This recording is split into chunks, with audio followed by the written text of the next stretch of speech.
Hello and a warm welcome to Nationwide on the NTA. I am Ifoma Ojinta. The Managing Director of the Nigerian Sovereign Investment Authority, Aminu Umar Sadiq, says the country is still in need of more fertilizer for the country to be secured in food supply. The Managing Director said this in a submission during an investigative hearing by the House Ad Hoc Committee investigating the authority since inception. National Assembly correspondent Abdullahi Aminu reports. Apart from the main Presidential Infrastructure Development Fund to the NSIA, the House Ad Hoc Committee seeks more explanation on other funds like the Abacha loot and how the agency released the sum of 144 billion naira in 2023 through an approval from the presidency. On the issues raised and the NSIA contribution in the production of fertilizer, the Managing Director says the authority has a mandate of creating companies and give waivers for a certain period as capsulated in the annual reports submitted to the National Assembly from 2013 to date. We have developed and co-developed over 10 institutions and platforms to improve the financial market ecosystem. To name a few, we created a company called InfraCredit, a financial guarantor that motivates domestic capital from pension funds into the infrastructure sector. The committee chairman requested additional information on the Kano Solar Power Project and detailed sources of funding, including recoveries and stabilization funds. At the point that Nigeria is now, there is need for transparency and accountability from everybody in public office. The committee resolved to invite the Auditor General of the Federation, Minister of Finance, and the Central Bank of Nigeria for further clarification to ensure transparency and accountability are adhered by the NSIA. From the National Assembly, Abdullahi Aminu, NTA News. Meanwhile, the management of the National Assembly says it is working towards achieving renewed process of the best legislative practice, especially that of harmonious working relationship with the executive arm. Clerk of the National Assembly, Sani Magaji Tambuwal, at a capacity building workshop for workers of the Federal Parliament in Abuja, said that the idea is to be more staff-centered and to leave an enduring legacy through the institutional reform efforts by the federal government. Again, National Assembly correspondent Abdullahi Aminu reports.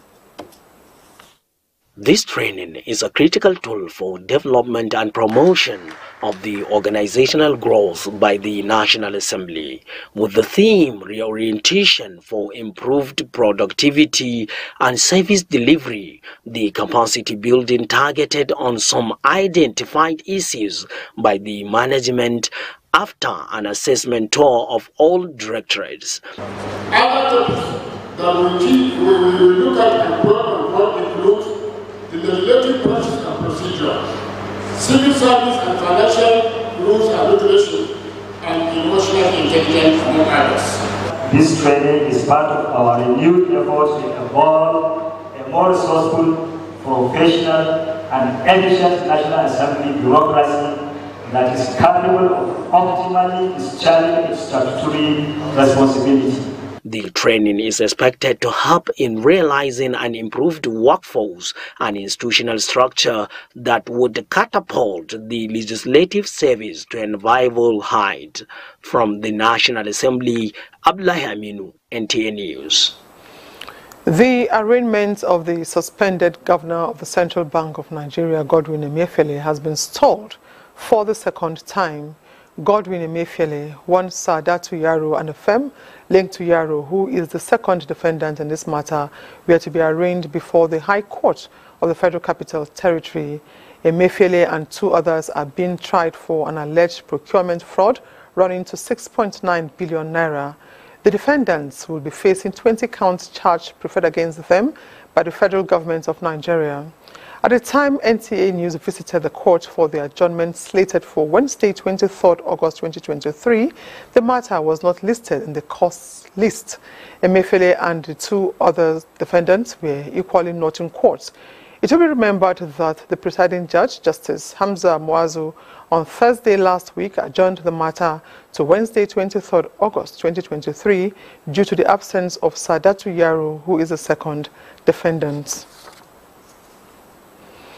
About 3 months into the current administration at the center, APC's Frontliners Forum has described as remarkable the implementation of the Renewed Hope agenda.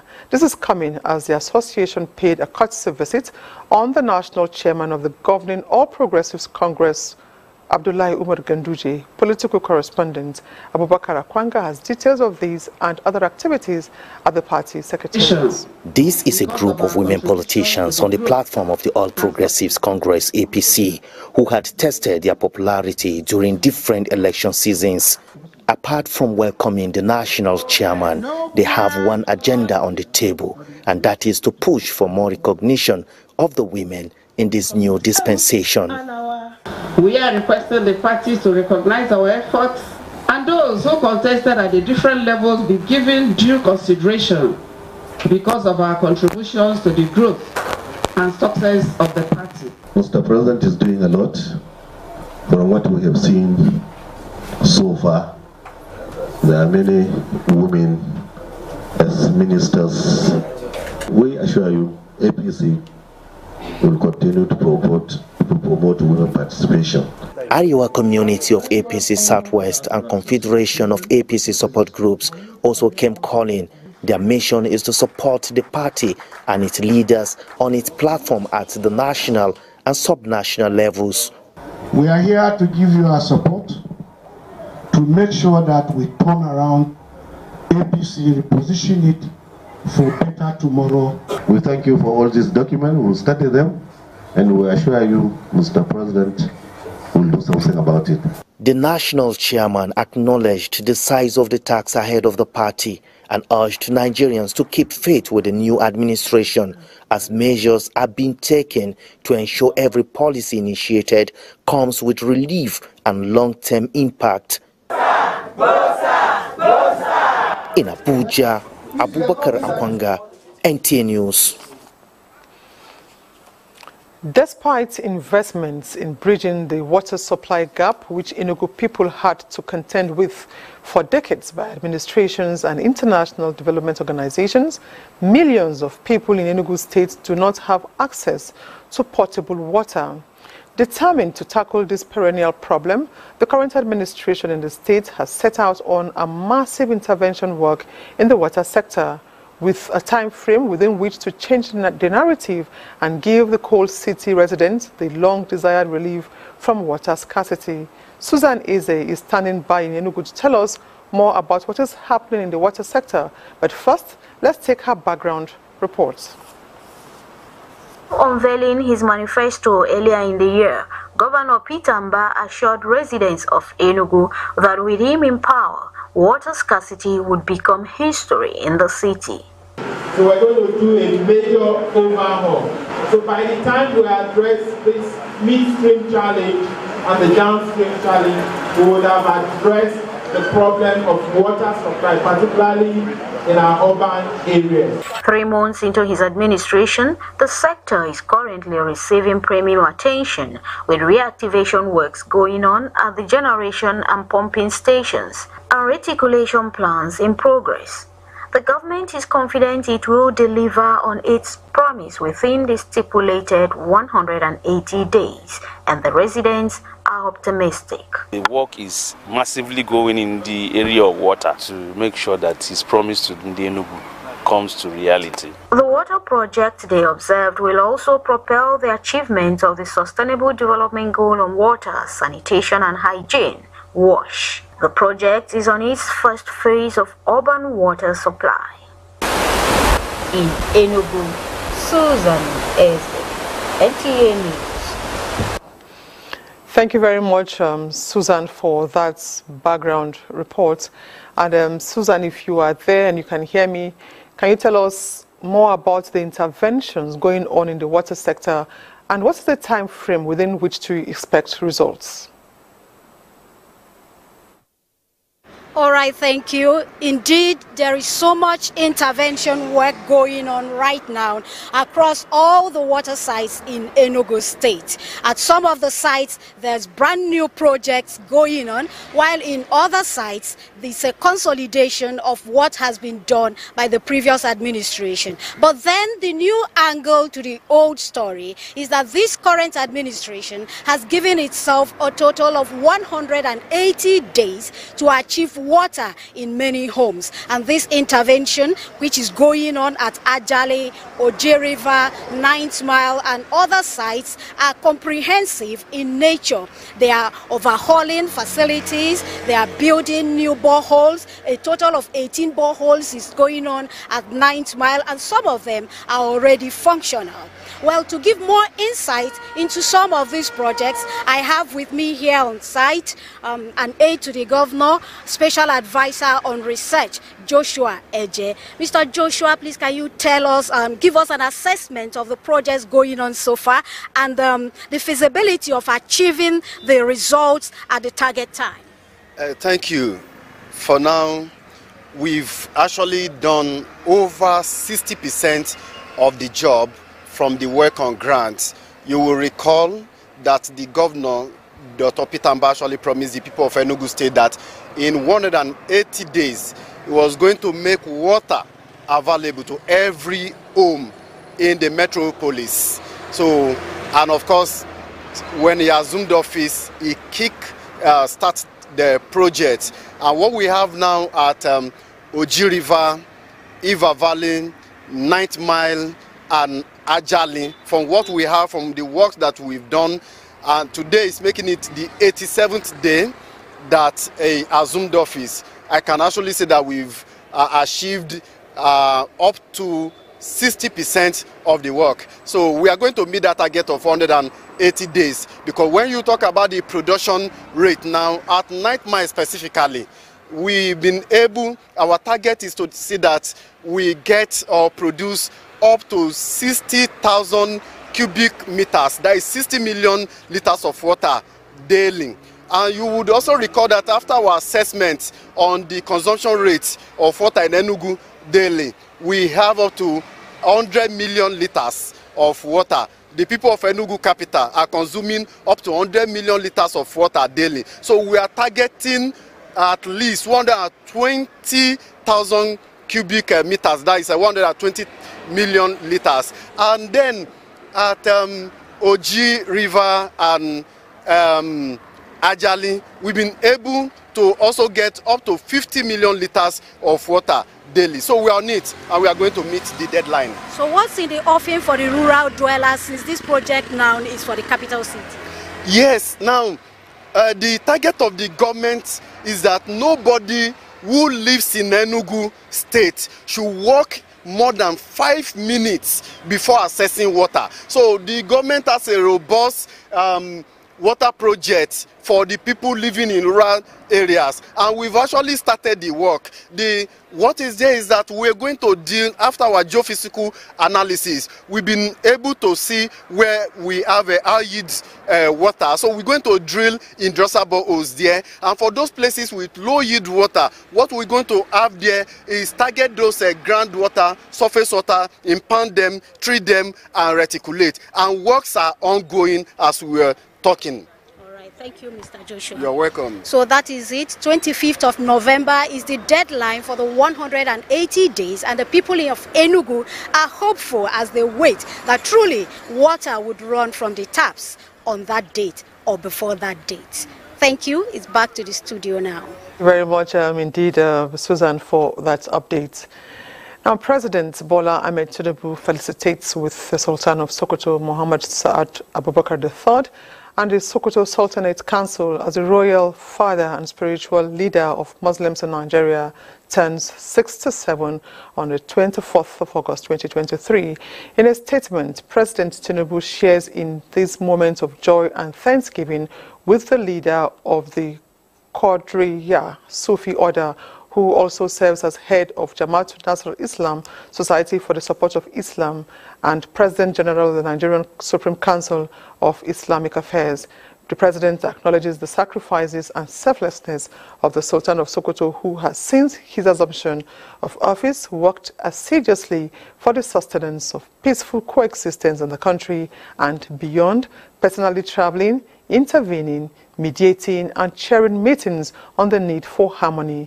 President Tinubu prays for more years of strength, health, and wisdom for His Eminence, the Sultan of Sokoto.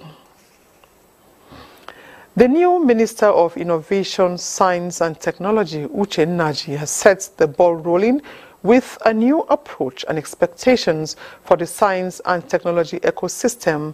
The unconventional strategy, he says, will focus more on innovation and results-oriented actions.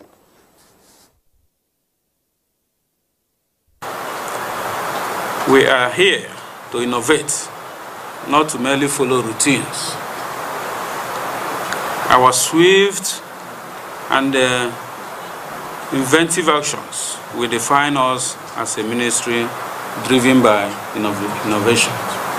Our leadership in innovation will contribute to the prosperity of our great nation. Nnaji appealed for unwavering commitment from members of his team to achieve the noble goals of transforming the fortunes of the country and guiding it into the knowledge-based new world economy. In the meantime, the Minister of Power, Adelabu Adebayo, has promised to work with all stakeholders in the power sector to provide optimal solutions for Nigerians' power needs across the nation, addressing directors, heads of agencies and parastatals under the Ministry of Power as he assumes office. Mr. Adebayo pledged his commitment to achieving success in Nigeria's power sector, leveraging the Nigerian Electricity Act of 2023. The new Electricity Act have opened a new vista for power provision in Nigeria, also encourages public-private partnership approach towards the provision of electricity. Our aim is to empower Nigeria through reliable and accessible power, ensuring that every home, industry, school, business benefit from our efforts. Affirming that the power sector is critical to turning around the economy, he says adequate attention will be given to renewable and alternative energy sources to fast-track access in rural areas. And the two newly sworn-in ministers of Housing and Urban Development, Architect Ahmed Musa Ngiwa, has assumed duty with a resolute to resolve policies that will empower agencies under his supervision to perform optimally. In his remark, the Minister of State, Housing and Urban Development, Abdullahi Tijani Gorzo, promised to work in line with the renewed hope agenda of transparency, accountability, and good governance. It's now time to join Michael Olaleye from our Lagos Network Center for more reports on Nationwide. Hello, Michael. Hello, Ifoma. Good to see you. The federal government's resilience to re-energize socio-economic life of the people is the motive behind the disbursement of cash and green palliatives to states. While Nigerians continue to applaud the move, there are concerns on how the real beneficiaries will be reached, which stakeholders say will invariably determine the success of the intervention. In this report, correspondent examines criteria for disbursement and how government's intention can be achieved. It is close to 3 months since subsidy was finally removed on petrol, but the resultant effects are still visible in the daily economic lives of Nigerians. Desirous to change the predicament of the people, governments at all levels have initiated palliatives with Lagos State prioritizing cost of transportation. Today, 36 states are 5 billion naira richer, courtesy of the federal government, and are expected to use the fund in minimizing the effect of subsidy removal on the people. The extent of support and intervention government does will determine the extent of impacts and how to ameliorate and elevate the situation. The big question agitating minds of Lagosians is the criteria for disbursement, as they fear manipulation. They can have a sincere committee that will go to the local government and look at what do they need. You can decide to put up a borehole with that money. People will not buy water, but they will drink from that water. It has impacted into their life. Since impact is essential in testing the effectiveness of the interventions, stakeholders say moving steps ahead from creating stopgaps to meaningful, sustainable initiatives should be the priority. Can we channel the same funds into creating empowering atmospheres for people, such that they cannot begin to create wealth themselves? Financial experts also lauded the post-subsidy intervention of government in the area of distribution of grains, hoping persistence will eventually lead to price stabilization. It will fight the price of commodity and it will bring it down. This is the time a kind of an agency should stand up to now be going about to monitor prices of commodity. Although the disbursement of the post-subsidy intervention has commenced in some states, stakeholders called for sincerity of purpose in ensuring that the federal government's efforts becomes impactful as Nigerians navigate through life post-subsidy era. Over 20,000 Nigerian girls are trapped in sub-mining areas in faraway Mali alone. This was disclosed by officials of the National Agency for the Prohibition of Trafficking in Persons, NAPTIP.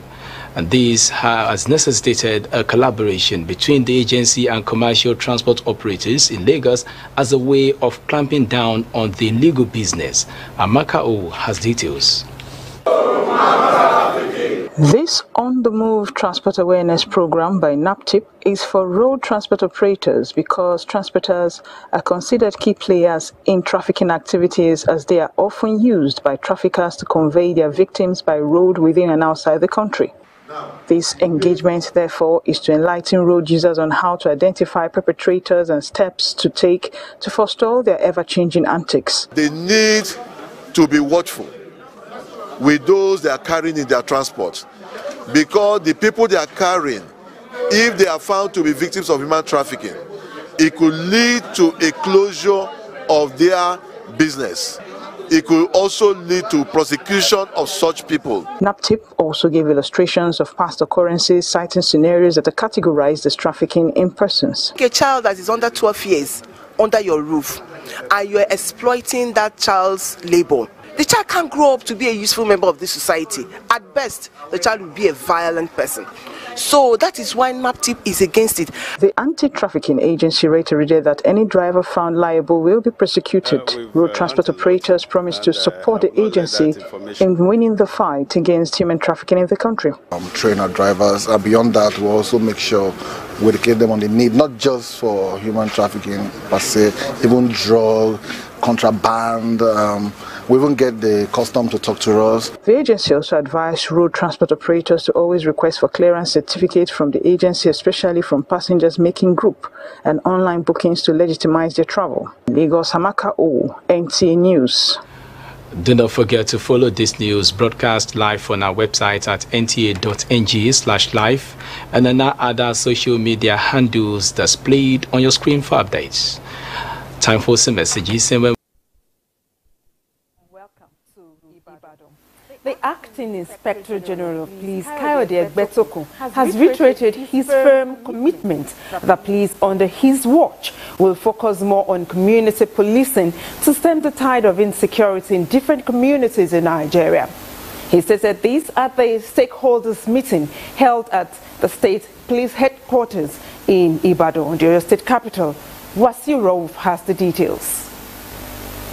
Addressing the stakeholders, the Acting Inspector General of Police, Kayode Egbetokun, who was on a 2-day official working visit to the state, noted that the issue of security should not be the sole responsibility of Nigeria Police Force, hence the need for collaborative efforts of all stakeholders to tackle it. And making sure that we apply the best method to solve problems of crimes in each of the provinces. He therefore charged them to support Nigeria police on the new approach adopted on community policing to get rid of criminal elements in various communities to make the nation secured and safe for everyone to live. The Acting Inspector General of Police also used the occasion to address agitations of officers and men of the Nigeria Police Force.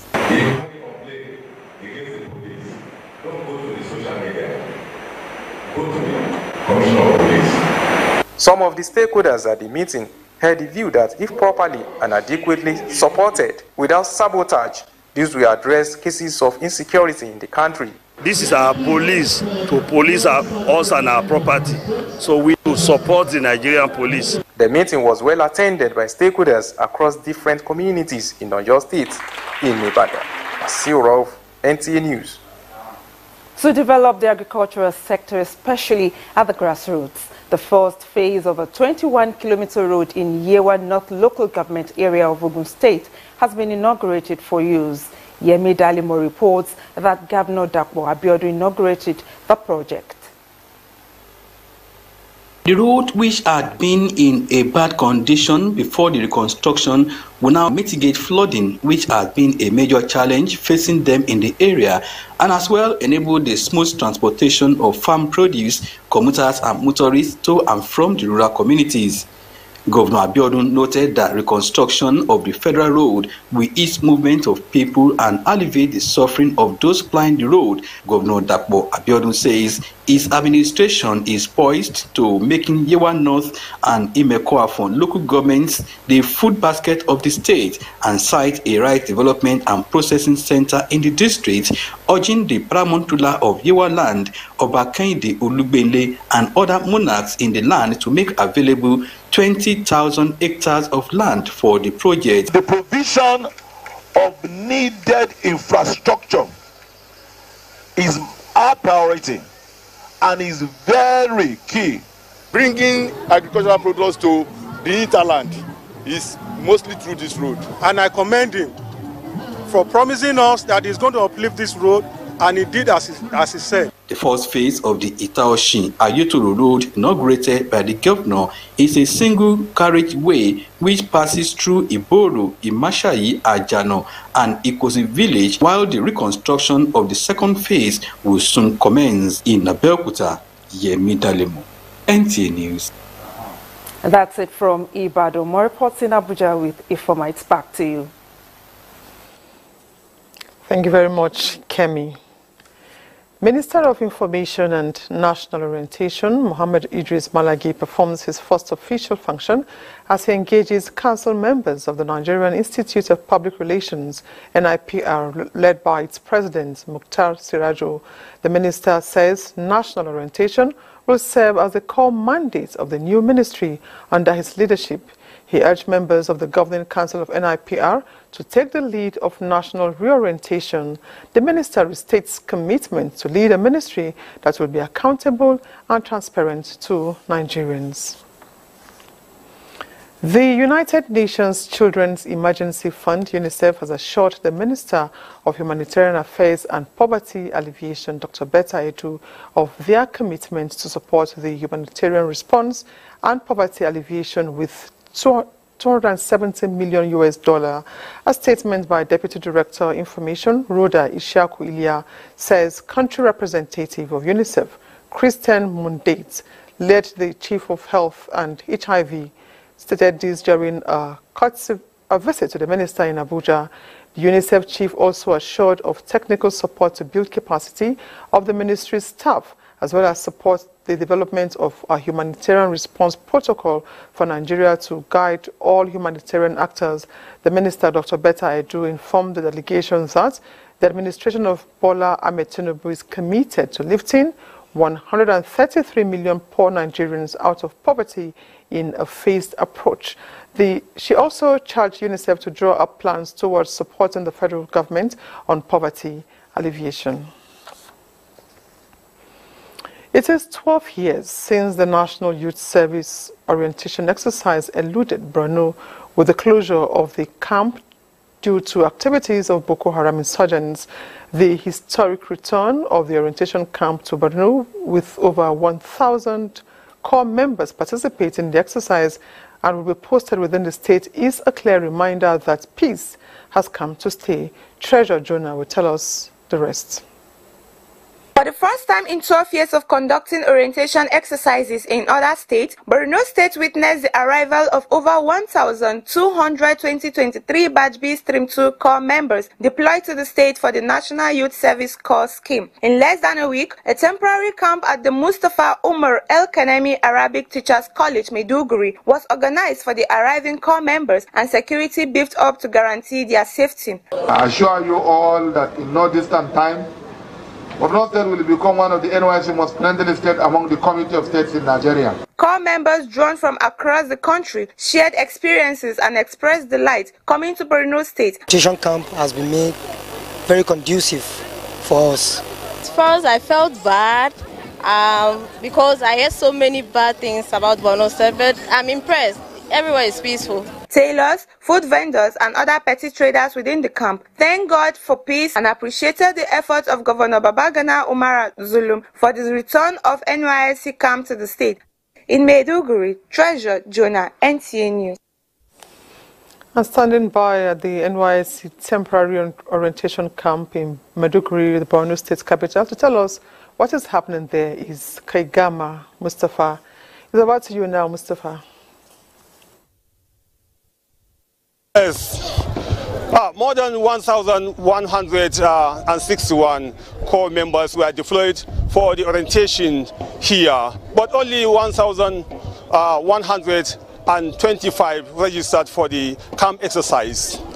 People of Borno are also happy for the relocation of temporary orientation camp in the state. In terms of security-wise, the police commissioner of the state has assured of the deployment of more security personnel at the entrance points and the other strategic locations within the camp, and also the perimeter fence to ensure protections of lives and properties of the prospective Corps members.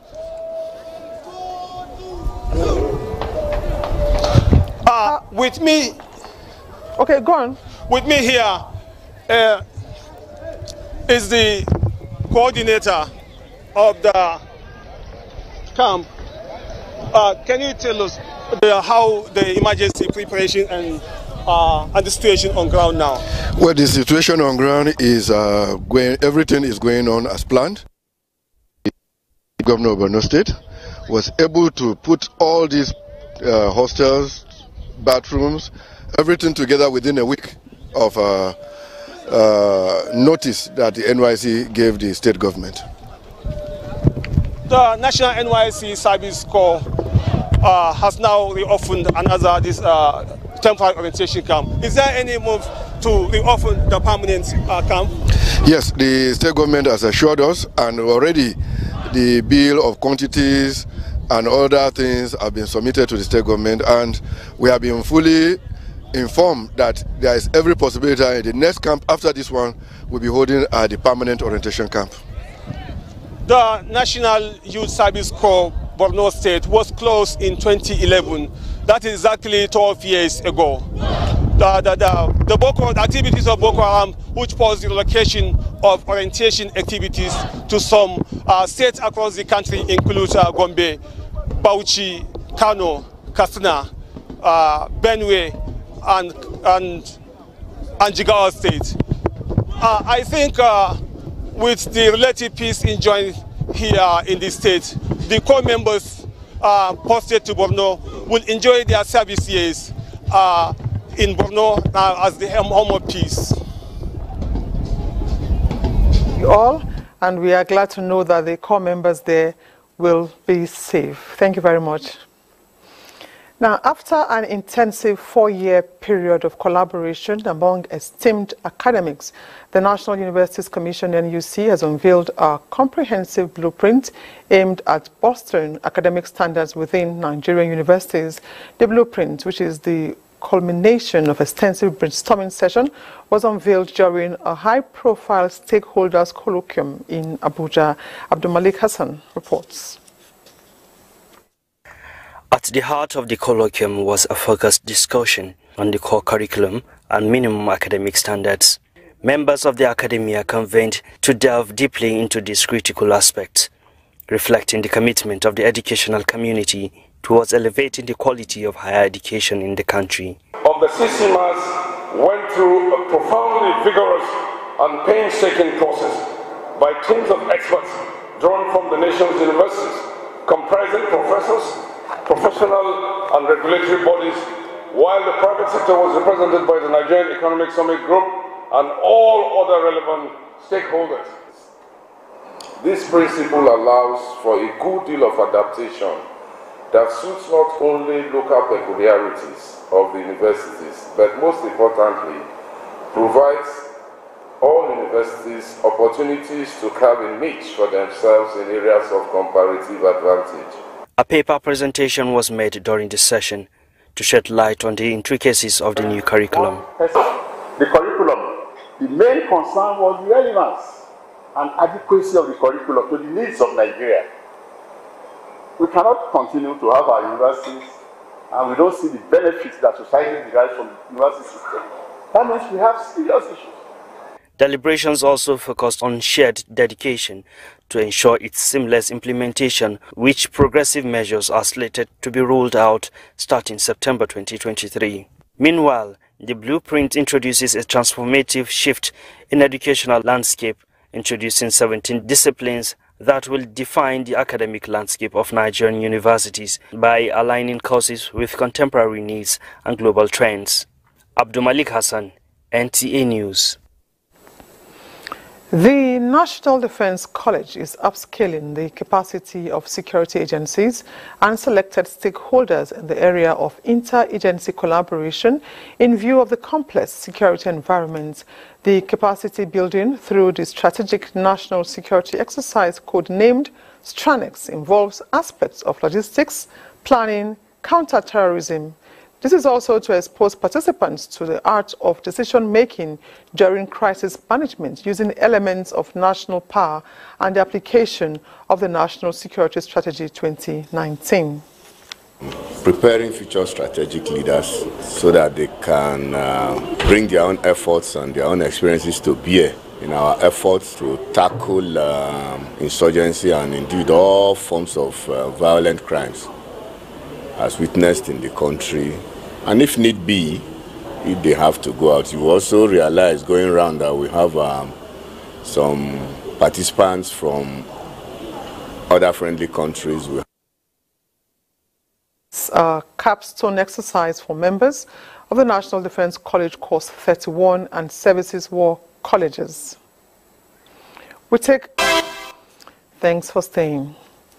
The NDLEA has declared wanted a suspected drug dealer, Shoumi Ayodeji Kayode, in Lekki, Lagos State, who fled after using his car to injure an NDLEA officer during a search of his house. NDLEA says the officers had raided his residence based on intelligence about his involvement in illicit drug activities. The search of his house resulted in the discovery of 10.5 kilograms of a substance called Loud, while the injured officer is now receiving medical treatment.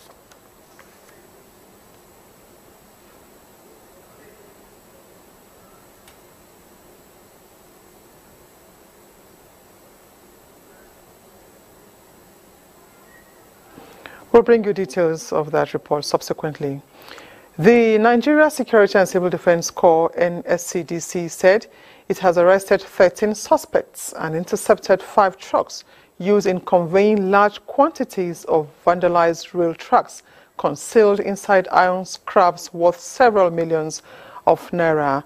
The Commandant General Ahmed Abubakar Audi, represented by the Director of Public Relations, Babawale Afolabi, urged heads of security operatives across the Federation to caution their respective officers at the various checkpoints against unprofessional conduct. Dennis Temple has more. These are red trucks and they are national assets which are very critical to the overall economic well-being of the nation.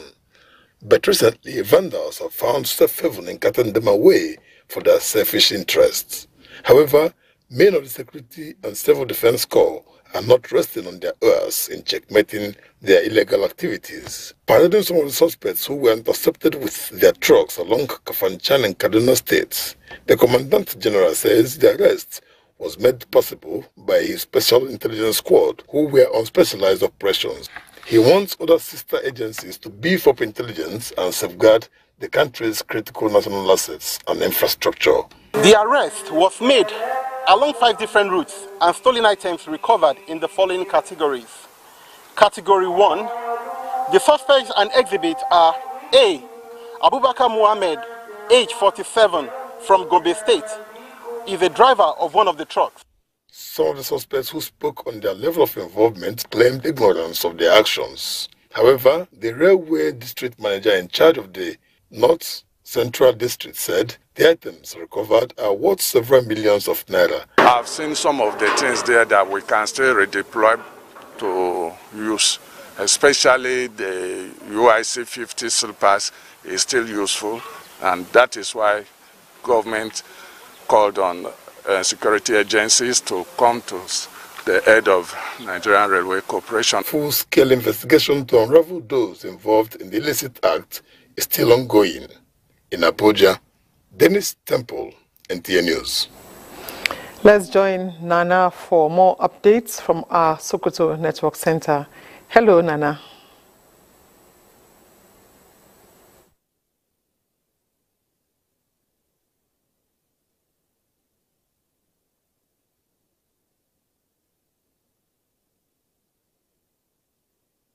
Thank you for joining us here in Sokoto. Governor Ahmed Aliyu has sworn in commissioners and charged them to prioritize due process.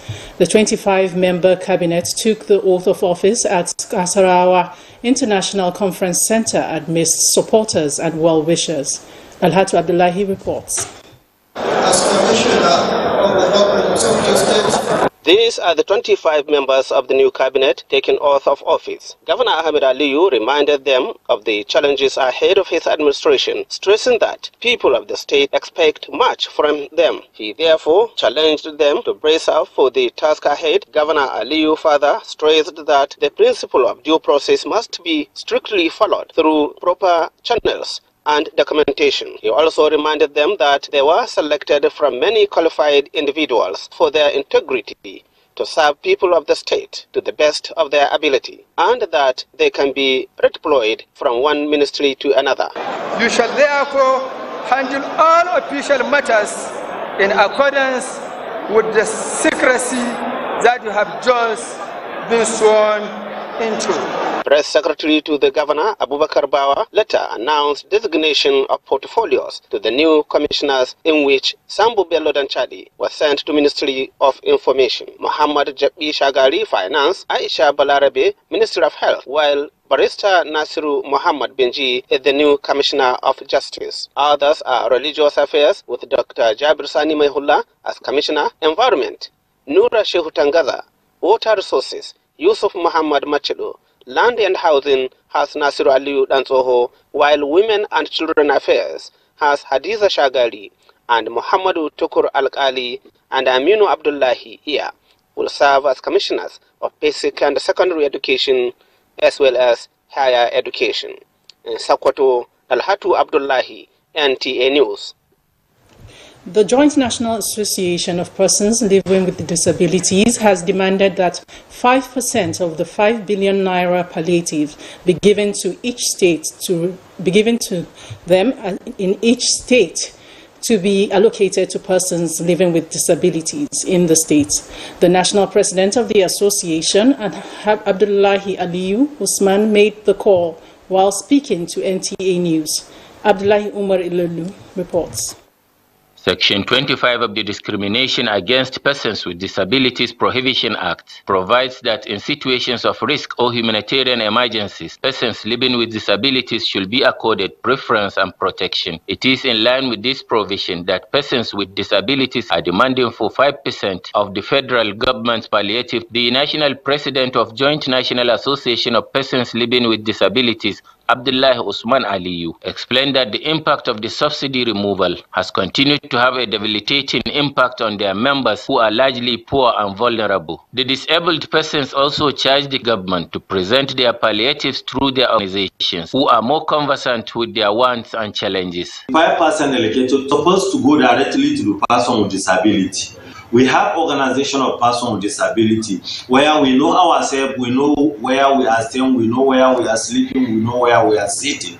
So if the money is allocated to the person with disability organization, definitely they will know how to distribute this money. Abdullahi Usman added that the inability of the disabled persons to afford decent food, healthcare and necessities of life have been compounded and made worse with the fuel subsidy removal in the country. Abdullah Omar Ilalu, NTA News. Well, that's our contribution here in Sokoto. Nationwide continues with the former in Abuja. Thank you. Thank you very much, Dana. Sports Development Minister vows to improve facilities nationwide on a day Nigeria athletes shine in international tournaments. These on Sports Updates with Ayodeji Makinde.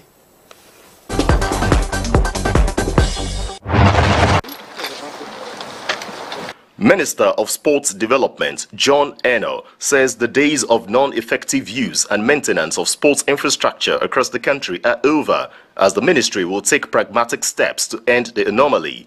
The minister disclosed this after inspecting facilities at packages A and B of the Moshood Abiola National Stadium, Abuja.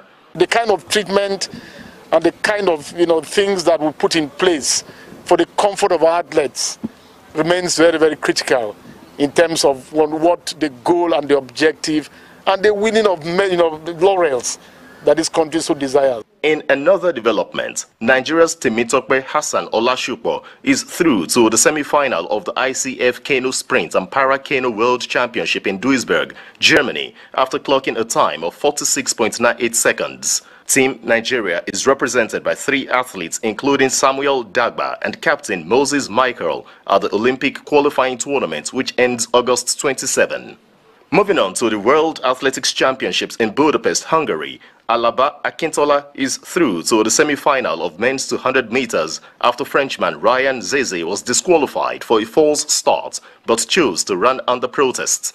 The race was won by Oregon 2022 silver medalist Kenny Bednarek in 20.01 seconds, ahead of Alexandra Ogando in 20.14 seconds, while Zizi crossed the line third and Alaba fourth in 20.54 seconds. In the meantime, Favor Ofili has advanced to the women's 200 meters semis after securing the first non-automatic spot, as a time of 22.66 seconds was the 16th fastest overall. 5 Africans will represent the continent in the semis, with African champion Gina Bass of the Gambia, Ivorian trio of Maria Ozetalu, Mabundu Kone and Jessica Gbai also making it through to the next round. With Sports Update, Ayodeji Makinde, NTA News. And that's it on Nationwide for today. We thank you for watching. I am Ifoma Ojinta. Bye for now.